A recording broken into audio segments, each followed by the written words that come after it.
Well, hello everybody, and we are continuing with program number 36, and today is the 12th of October,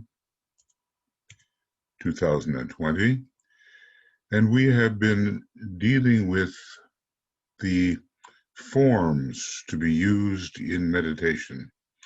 So far we have studied more closely the forms which can be used in relation to effecting a better condition in the etheric body, the astral body, and the mental body, with most attention given to the astral body, probably because it is where even most aspirants and disciples are still struggling.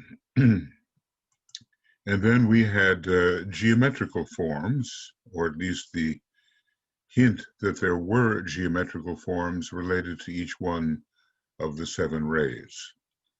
Now we're going to be working on the forms used in healing. He's only going so far in giving us the specifics of these forms. As a matter of fact, he says he really won't give us the specifics, but he will lay out the foundation of what is coming when we have proved ourselves adequate in our progress and trustworthy enough to receive the specifics. Okay, we must touch now on these forms used in healing, remembering first of all that they will necessarily be arranged in 3 groups, each with many subsidiary heads. I think we can see how detailed and outlined this particular information can be.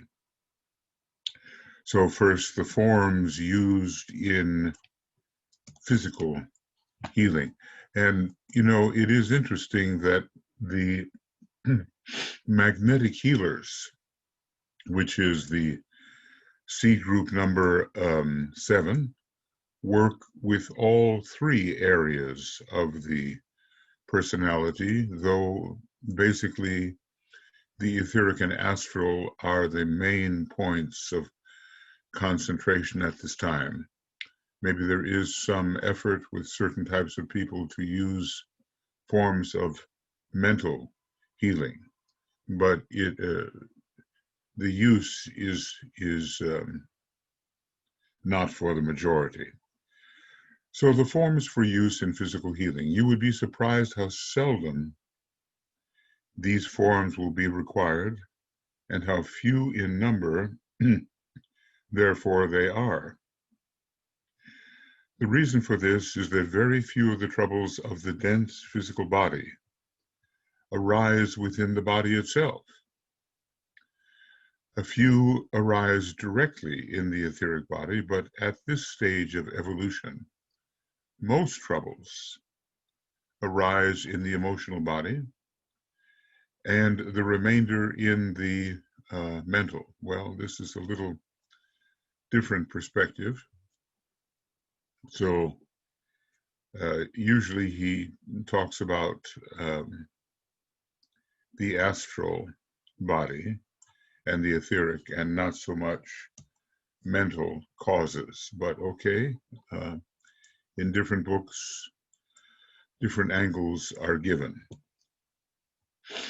Okay, how few in number they are. The forms specifically for physical healing.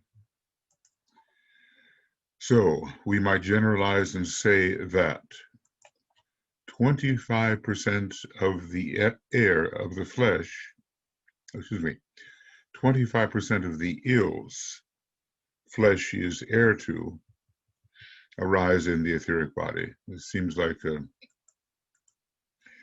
Is it a quote from Hamlet? Okay, 25% in the mental body, and 50% find their origin in the emotional body. Well, he's pretty well confirming the general approach here, namely that at this present stage of evolution, the emotional body in this emotionally polarized solar system and on a planet which still has not taken the second cosmic initiation, the troubles are found largely in the astral body. Therefore, though accidents may occur which lead to unexpected physical disaster, and for which forms for healing may be given, yet the wise student will find that the forms that affect the etheric body may be the first point of departure. Okay.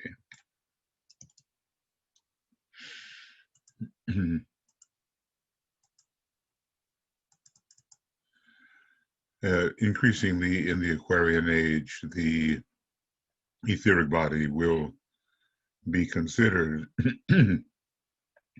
as the real physical body, and the dense physical body simply as an effect, or what does he call it, a kind of congestion, which is built upon the etheric body. These forms built up in meditation will act directly on the pranic channels that go to the makeup of the etheric, that intricate web which has its counterpart in the circulatory system of the dense physical body, and I suppose also within the nervous system. They are the seat of much of the present disease in that body, either directly or through causes set up on the emotional plane and reacting on the etheric. It all seems so straightforward and understandable when he explains it. Anyway, these forms will affect the pranic channels, and they are built up in meditation, and they can have a salutary effect when used in relation to the etheric body upon the dense physical body. Okay. So, yes, these systems of nadis, I think, that's what they're called. They are the seat of much of the present disease in the dense physical body, either directly or through causes set up on the emotional plane. In other words, what we have here, oh, that's not it at all, is it? Okay. What we're saying is that emotional conditions directly affect the etheric, which in turn, through the system of centers and nadis, affects the dense physical. So the emotional conditions directly affect the etheric body, and the nadis and centers of the etheric body affect the dense physical body. Okay,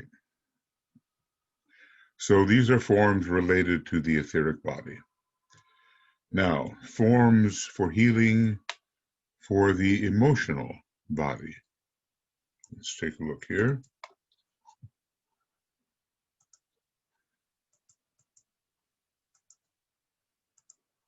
As said above, much of the present sickness is due to causes set up in the emotional body, and these causes are mainly three. I would point out that I but outline broadly and give general indications.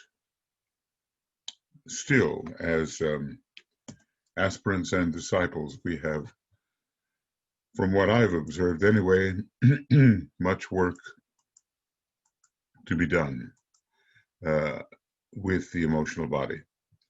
Violent emotion and unstable vibration. Okay, this is number one. And first, and I hope it can be understood that I'm simply marking this out so that it is quite visible. First, violent emotion and unstable vibration. This, if indulged in other words, it may happen now and then, but if we make a habit of it, it's problematic. This, if indulged in, has a shattering effect and reacts on the nervous system. Okay. If suppressed and inhibited, it has an equally dangerous effect and results in a diseased condition of the liver, in bilious attacks, in the poisons which are generated in the system, and find their outlet in certain cases of septic poisoning, in skin diseases, and in some forms of anemia. Well, we certainly have here a teacher who knows the causes.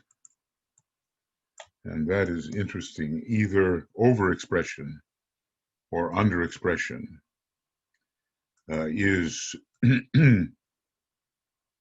problematic and can lead to disease if indulged in.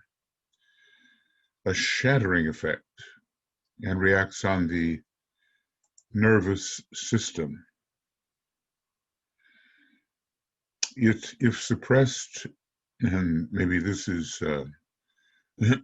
less obvious, if suppressed and inhibited, it has an equally dangerous effect and results in a diseased condition of the liver, in bilious attacks, in the poisons which are generated in the system and find their outlet in certain cases of septic poisoning. People do, they call it blood poisoning, they do die of sepsis rather frequently. Okay. Now, let's see what the other three causes in the emotional body may be.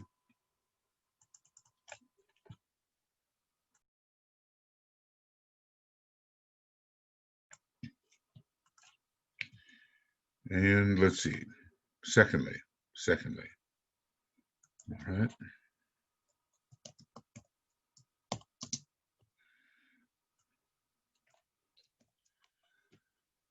Just to try to keep everything, clear if possible, I insert these. Fear and forebodings, worry and despair. These types of emotion, which are so common, have a general debilitating effect on the system, leading to loss of vitality, to sluggish action of the organs, and to many forms of obscure diseases of the nervous system, of the brain, and of the spine. I guess we can see how many unhealthy emotional habits we do tend to indulge. Maybe every reader can find the particular one of the three that is causing him or her the most difficulty. Fear and forebodings, negative anticipation, a kind of pessimism regarding the future, worry, going over and over negative expectation, and basically giving up, despair, and thinking there's no hope for a better future possibility. They are common, and we can understand how we waste our vitality and take it away from the organs of the body so that they operate in a sluggish manner. And the obscurity of disease also enters here, because these are sort of gnawing, subtle conditions which are generally debilitating. Okay. And then, thirdly,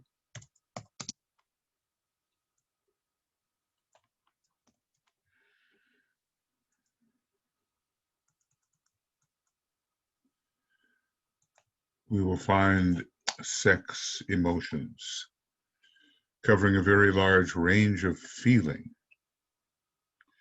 ranging from the suppressed sex emotion, which is now beginning to be studied by our psychologists, to the unclean criminal emotion that finds its expression in violent orgies and license.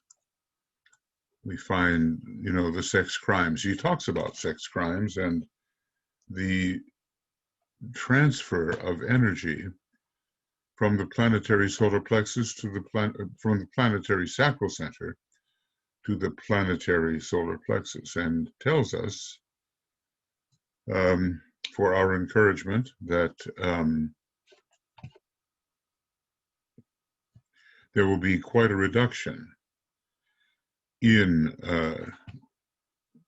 sex crimes with that transfer to the solar plexus. Somewhere, maybe, well, we can find it, but that's the general idea.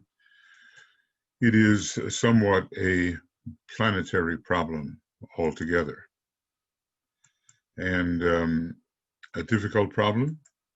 And DK tells us, as regards humanity's use of sex, even the hierarchy doesn't really know how it will end. So under all these heads, many points may be gathered. But I write not letters on healing, that comes later, right? But letters on meditation, and so I must not further enlarge. So he has the disciplined approach and sticks to his subject. In the forms used in these three cases, attention will be paid to the cause of the trouble, to the plane on which it originates, and to the effects on the lower bodies or body.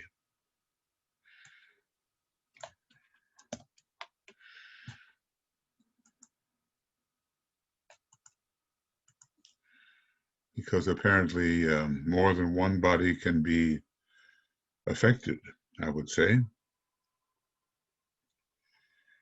If, for instance, the cause is on the astral plane, both the etheric and the physical will be affected. So the cause of the trouble and the plane on which it originates and the effects, that's where attention will be given. Now, anyone who has read esoteric healing knows what a brilliant job the Tibetans done laying out the whole subject. But that writing came rather later than this, the writing in this early book.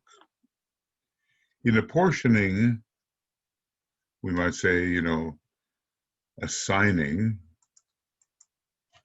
by a wise teacher, forms, by apportioning forms, different aims will be in view. Where, for instance, the trouble is based on suppressed emotion, the effect of the form, when rightly followed, will be to transmute the emotion and turn it upward.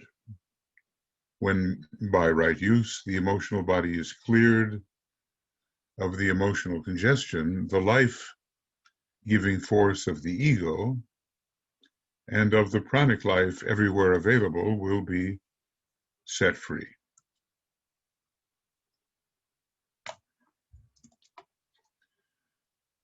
Okay.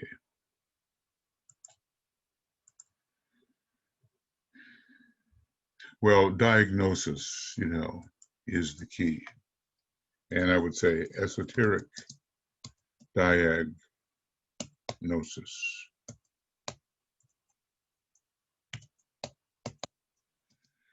And so few are capable of doing that with accuracy. That's why we have to be trained over many years and perhaps lives to be able to see into things with sensitivity and accuracy. They can then circulate with facility, tuning up the entire system and cleansing all organs that were suffering from the inner congestion. Well, the very first law of healing has to do with the cause of disease as the insufficient circulation of soul energy.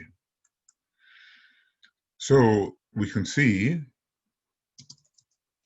the assigned forms will ameliorate the congestion.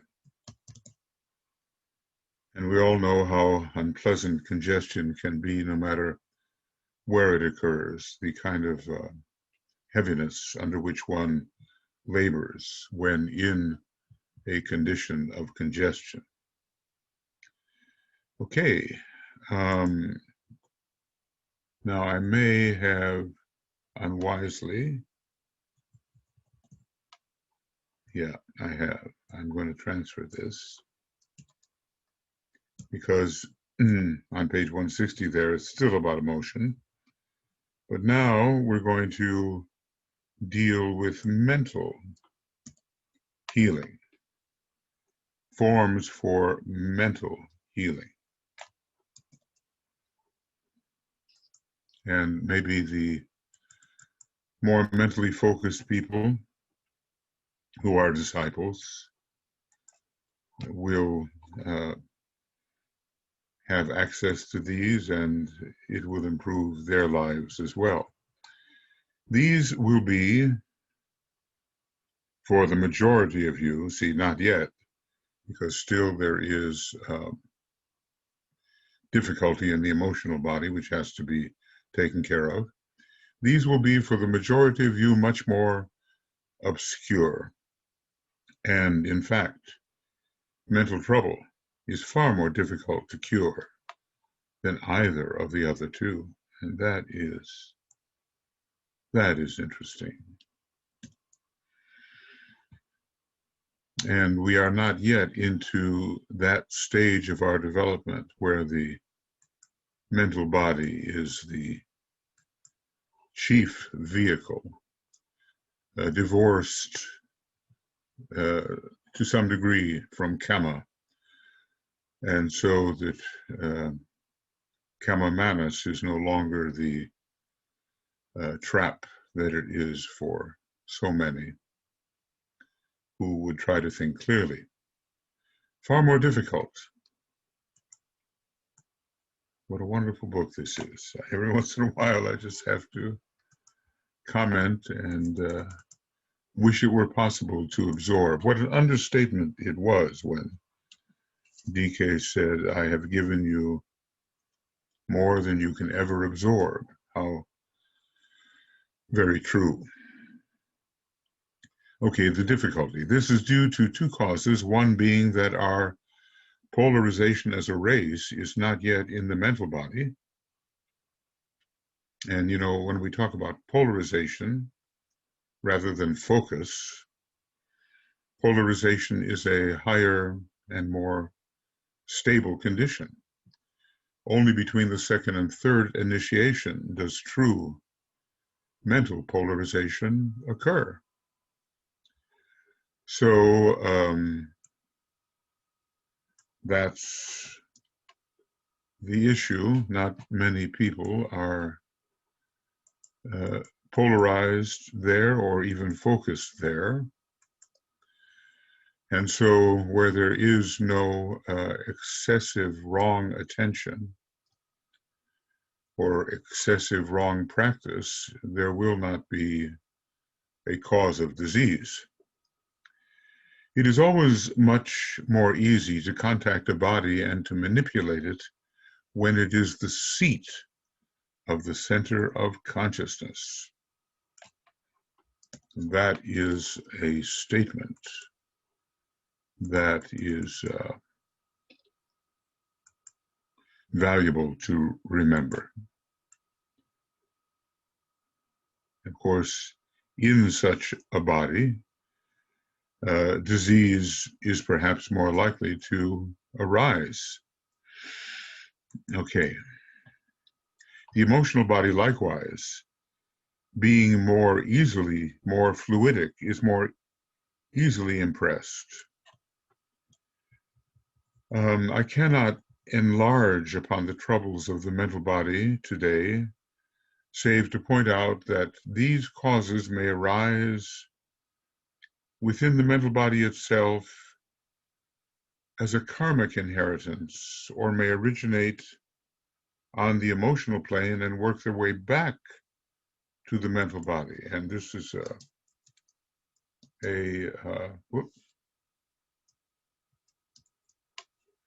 I think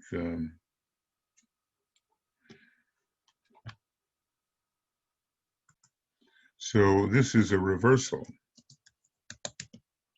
of what we usually expect,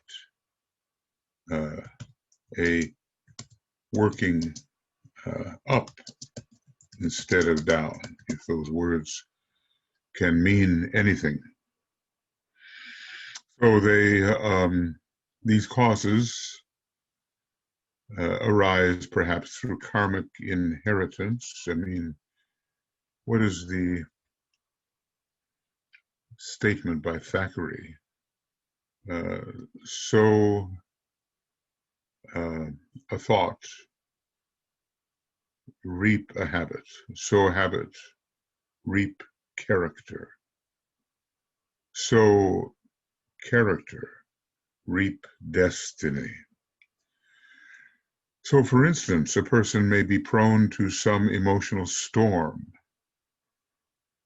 He tells us about storms and tempers on the first ray astral body. This, if persisted in, may set up an analogous vibration in the mental body.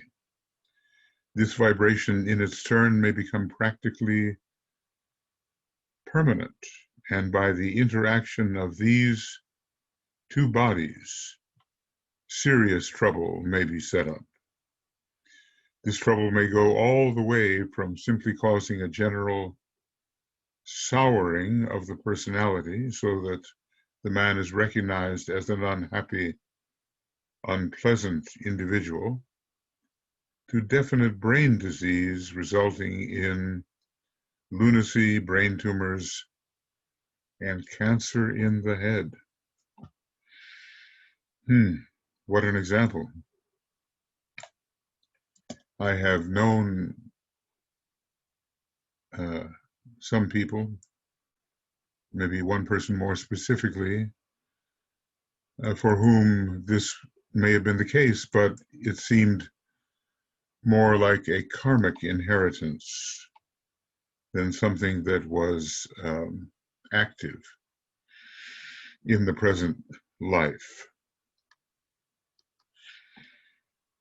I think I'll read that again. It's pretty impactful.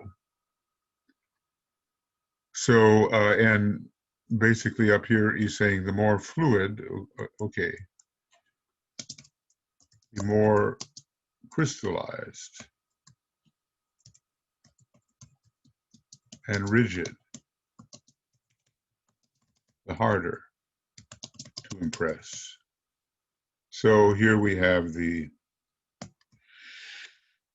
mental body being more stable, less fluid, oftentimes more rigid than the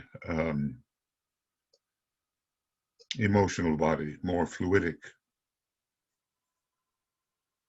He's not going to enlarge upon these difficulties, but these causes may arise as a karmic inheritance or work their way back. I find that really interesting and emphasizing something that I might not have held in mind with sufficient clarity. For instance, a person may be prone to some emotional storm. I think, first ray astral bodies, those with an astral body on the first ray will have to be vigilant. This, if persisted in, may set up an analogous vibration in the mental body, an unpleasant and disruptive, uncooperative, frictional situation in the mental body. And this vibration, notice how these states are vibratory. These states are vibratory. This vibration in its turn may become, well, a regular condition, practically permanent. And by the interaction of these two bodies, serious trouble may be set up. The Tibetan is such a psychologist, and if we follow his psychological indications, we will learn much about how to help the various people who may come to us because we are students of the esoteric for advice. So this trouble may go all the way from simply causing a general souring of the personality. Let's say when something sours, it's on its way to a decaying condition, so that the man is recognized as an unhappy, unpleasant individual, to definite brain disease, all the way to definite brain disease, resulting in lunacy, brain tumors, and cancer in the head. Well, he certainly has the causes down, and there's much in the area of psyche and soma, the study of psychosomatic diseases, which lies ahead. So far, we seem to look for causes in viruses and germs and things of that nature. We look for causes on their own level, and that is incomplete and often very mistaken. For all these troubles, forms of meditation may be found, which, if followed in time, will eventually dissipate the troubles. Now, you have to wonder whether in some undisclosed manner, when DK was assigning meditation to his students, their individual meditation, if he didn't use perhaps something related to these forms when DK assigned meditations. Did he use something akin to the forms which he is discussing? Because some of these meditations he assigned are very specific to the individual, and it would be unlikely that he would overlook the therapeutic possibilities. I guess so many of the students, and we too, as students, are in need of therapy along certain lines. So when we have the supervision of a master assigning the restorative of meditation, we can imagine that he will take advantage of the forms which can cure, even if he doesn't announce to us that he's doing so, and even if we don't recognize that he is doing so. The fundamental fact to be grasped here is that only when the pupil has an intelligent appreciation of the trouble or troubles affecting him, only when he has the ability to conscientiously follow the imparted formulas, and only when his object is unselfish will he be trusted with these forms. Well, maybe this tells us why there are not so many of these forms assigned in a manner that the student will know what is assigned. There's quite a few requirements. Only when, and the pupil has an intelligent appreciation of the trouble or troubles affecting him. Any one of us, subject to the gaze of Master DK, to his analysis, could have letters written to us like letters were written to the 50-some students in his groups. We all have troubles, turmoils, conditions which do not lead to freedom, but, maybe bind us further into a certain kind of prison of rotary motion. Maybe we look for some of those troubles as related to the moon sign and position. It's called the prison of the soul.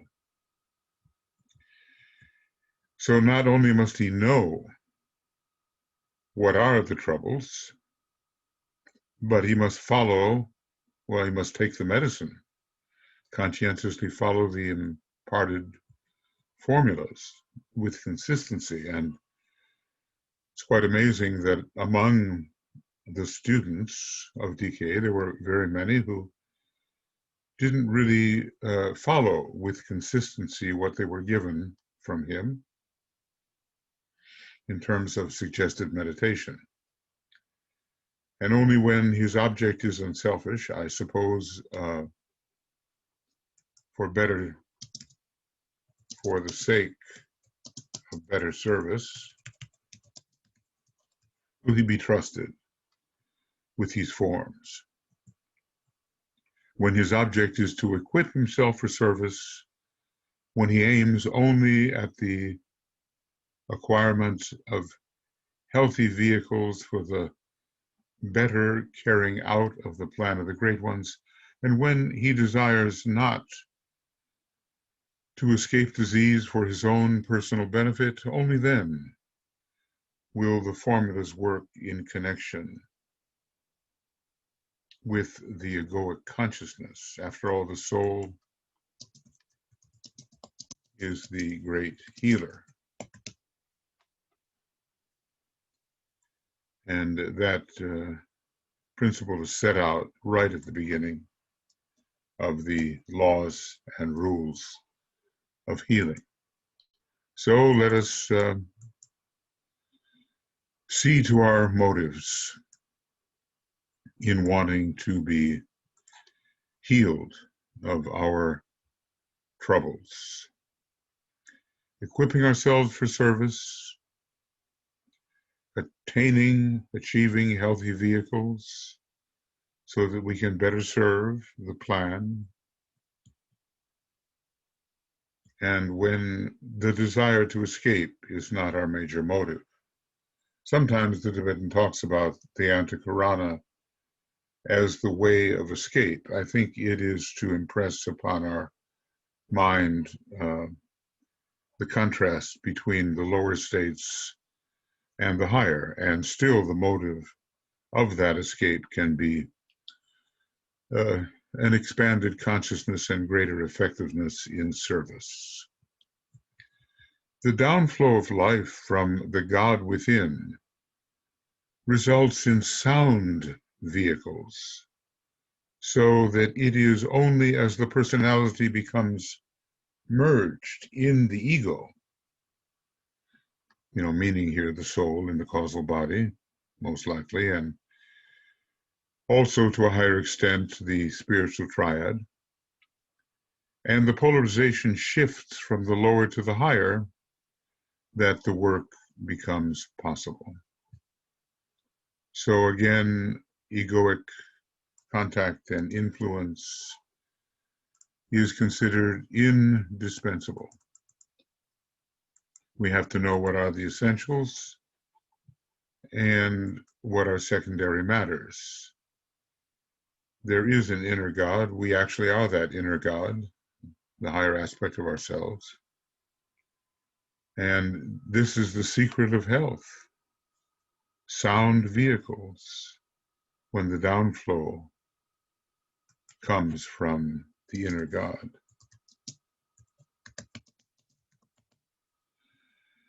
And the merging, it's not only the infusion of the ego into the personality, but the merging of the personality within the ego. It's a mutual approach. And we can question ourselves, where does our focus, where does our polarization lie, and what may be stopping the full expression of healthy vehicles in our own case. So that time is nearing now for many, and progress in the new medical school based on thought can be looked for. Forms in meditation are but forms in thought matter, so that it will be apparent to you that a general beginning has been made. Well, 100 years ago, and we have seen progressive medical people aware of some of these factors. They have seeped into the stream of thought to which they respond. And they are, their thought form of their paradigm is other than the conventional orthodox paradigm. They understand the effect of the subtle approach upon the outer. I'm remembering, I think there was a cancer physician by the name of Bernie Siegel who actively used the creative imagination to battle with the cancerous conditions. And he felt that there was definitely a salutary effect in doing this. And we can imagine there would be, because it would help, to clear away certain obstructive tendencies in the imagination and in the thinking mind. Deliberate use of the creative imagination. One more hint on this matter I give. Through the various centers of the body, those 7 centers with which the pupil has to do, as there are other centers with which he has not to do, will come the power to heal and heal the corresponding physical center, the glands and their connection with the bloodstream and so forth. As the centers are vitalized, certain physical effects will be demonstrable, and in specific forms that work on and through the centers will come results that may throw light on the obscure matter of healing through the subtle bodies.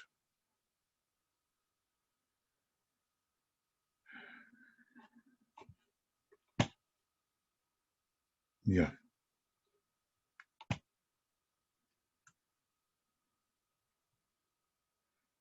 So, the hints are given, and later they are appreciated as common sense.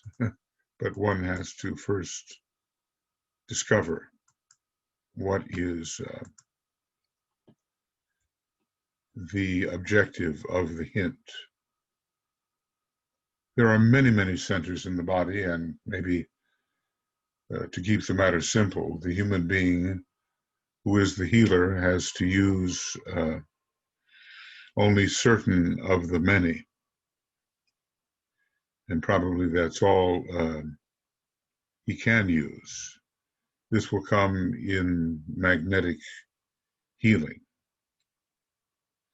So the corresponding physical centers are the glands, but of course the secretion of the glands are distributed via the blood circulatory system. And, we have hormonal content in the glands, and a balance in the hormones is required for good health. So we have to learn to examine what is subtle so that we can see the outer and physical effect. There is an interaction between the subtle and the tangible, between the subtle and the gross. So we're going to have forms that work on and through the centers. And think of it. It strikes me at the moment that in a number of the Hindu texts, or the texts coming out of India, we see the centers depicted in such a way that some geometrical figure is found within the circle that represents the center. Probably there are great hints right there. Which type of ray geometry is active in a particular center, and can that geometry be used so that a salutary physical effect does occur? DK, of course, tells us that there is obscurity in this matter of healing, and much of it is veiled, and much of what we are practicing as esoteric healing is not effective and maybe even harmful, but people have such an inclination to try, that perhaps they don't subject themselves to adequate training, and perhaps the adequate training is not even yet available until the time when the teacher, again, more visibly walks the earth. I mean, for instance, Master Jesus may appear in person to some of his high prelates in the high church, and yet humanity itself does not find him visible and present to them in physical form. The day will come, of course, when that type of visibility is possible. So when people claim, that their teacher is a master, I've met quite a number of people that have said so. I think we have the recognition that the teacher is gifted, knows a great deal, maybe of an esoteric nature, and can help in many situations. But it's an overestimation, according to what we know, that such teachers are masters, because the masters are not generally walking and working amidst humanity at this time. There will come a time, though, with the externalization, that it will be so. So it's just a question of our own sense of proportion. And if we can avoid exaggeration or minimization, so much the better for our grasp on truth. We're going to take up mantric forms in a little while. I think, though, it would be wise to make that a separate program. It looks like a rather, yes, it's a rather long section, so I hesitate to begin a lengthy section at the very end of dealing with a different subject. From 100 years ago comes this advice and tells us of our opportunities and our potentials, if we will but study with care and make consistent application to our life and our group life of that which we learn.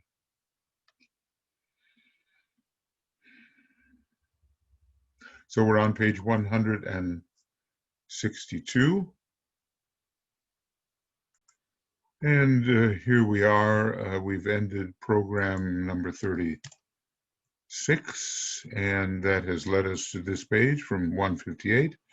And we'll begin program number 37. I've done a lot of studying using recording devices, and for many years now, back to the days of the so-called Walkman, you could go out for a walk and you could listen And all of that has much improved.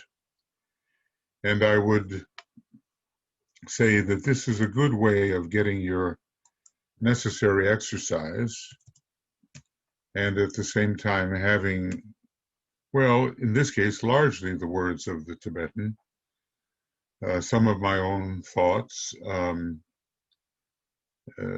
being absorbed or to absorb them. To sit down and study the matter in the written word is of course also advisable and maybe gives one even a sharper ability to assimilate. But this kind of presentation has usefulness when you're traveling in the car or when you're walking or jogging or whatever you're doing. I think I jogged my way through 2 listenings of a treatise on cosmic fire. Of course, I'm working on that again now.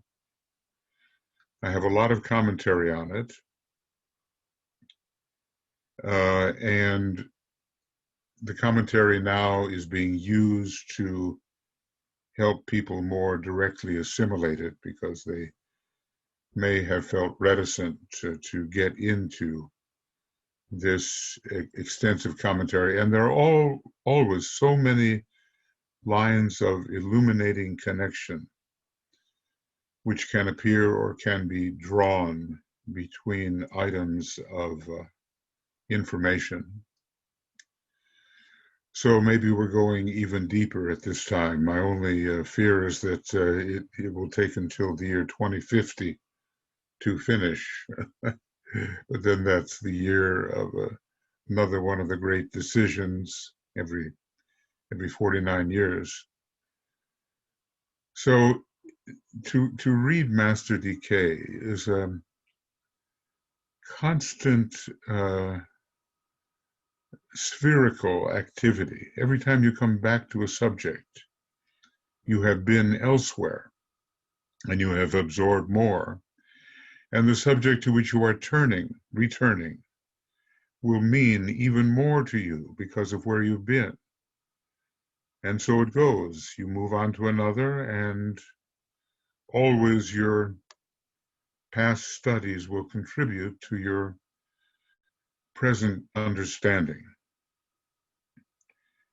Now, application, of course, is the thing, and not everybody, well, there's just so many things in these books that we cannot yet apply, but we can at least understand somewhat of the master's perspective on them. And to speculate along such lines is also useful, even though application to the immediate life is not possible. But through the law of analogy, perhaps, the way to deal with the immediate life can come from these higher types of speculation. Master Moria tells us it is a joy to do the master's work. And sometimes I think, with regard to a great master of intellectual understanding, it is a joy to read the words of the master. It is always uplifting and challenging. And always it leads us to the possibility of opening doors which were quite closed to us before encountering the master's work. If I think in my own life of all the things that I might have dreamed up about the meaning and purpose of life without the master's guidance, I know how far inferior such speculation would have been without his guidance.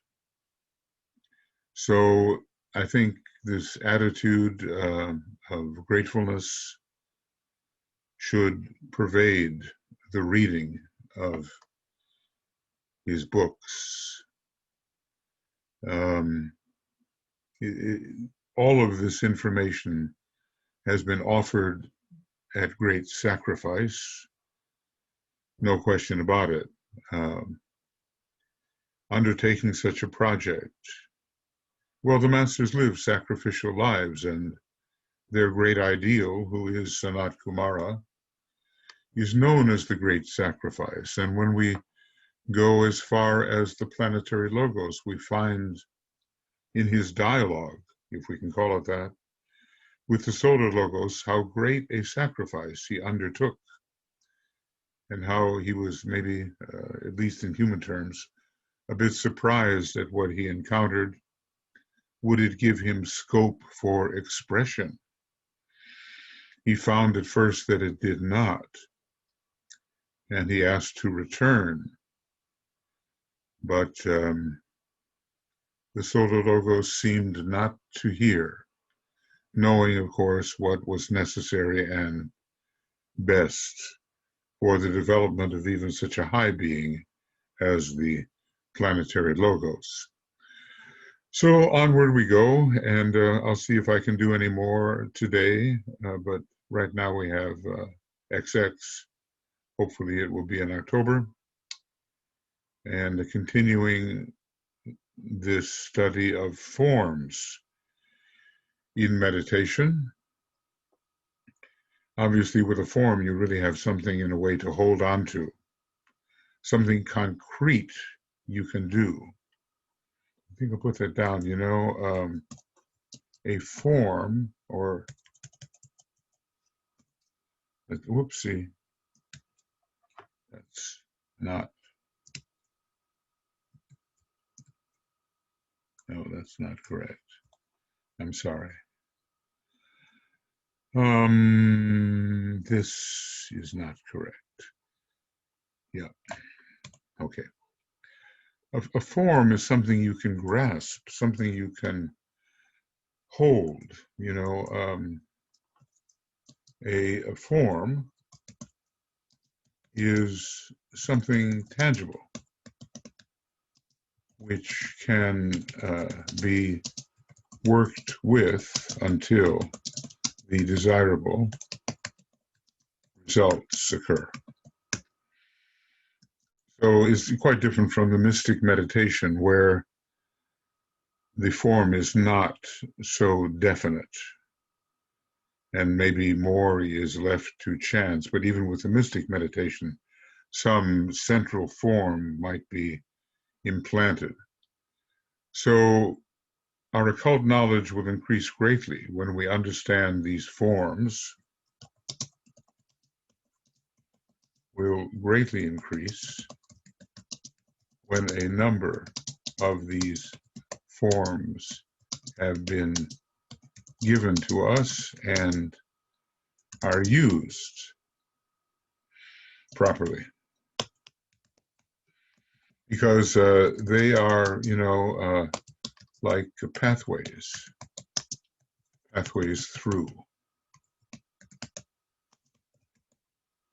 to higher points of tension. So our job is simply to fit ourselves for the reception of these forms. And when the master deems it the correct moment, we will receive that which meets our need. Not necessarily all of these forms, but should we have the potential one day to impart them to others, then we will have to learn even more of these forms so that we can assign them in the correct manner. And of course, by that time, we'll be an arhat, or a master. And we'll have the kind of vision we need to see where the trouble can be ameliorated, or where enhancement of some kind, elevation, can be engineered. Okay, friends, we'll go on to number 37 when it is possible to do so. And lots of love and many blessings in your careful study of these profound matters.